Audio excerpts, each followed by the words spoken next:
5 bold predictions for the Browns-Steelers Week 2. This from Dawg Pound Daily. Number 5, Grant Delpit will have a pick 6. Number 4, Marquise Goodwin hauls in a 50-yard touchdown pass. Number 3, Dustin Hopkins stays perfect. Number 2, Agbo Okunrankwo makes it 2 games in a row with a sack. And number 1, Deshaun Watson gets on track, 3 touchdowns in a Browns win.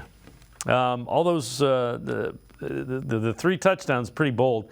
I don't know that it's going to necessarily be a high-scoring game. I think both of these teams might kind of try to knock each other off the line of scrimmage and run the ball.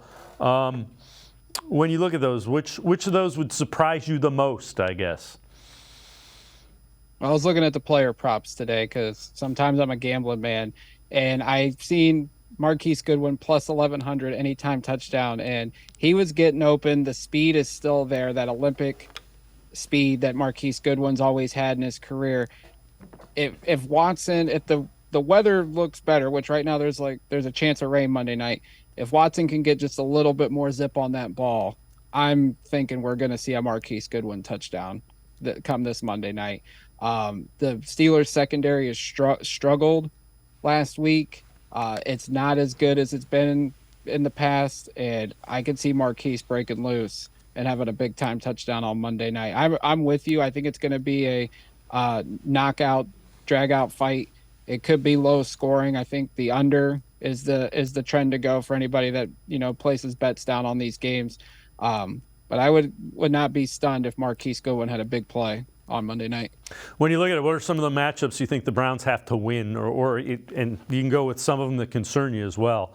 Key matchups for this one to end up as a Browns victory.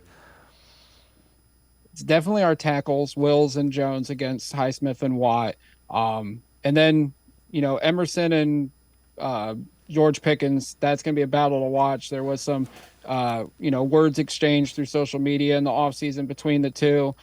You got a physical receiver in Pickens, a physical corner in Emerson, and they have history going back to the college days when those two battled with Georgia and Mississippi State. That's going to be another fun battle to watch. Obviously, Pickens will step into the number 1 receiver role with Deontay Johnson out.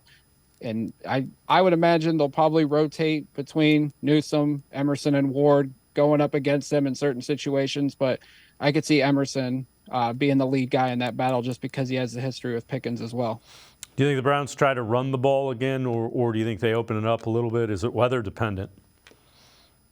Weather dependent, definitely. But I think with Hayward out, that they're going to try to run the ball some, because obviously Hayward being missing on that defensive line, and you got guys that aren't the best run stoppers up front for Pittsburgh. I could see them trying to set the tone early with Chubb.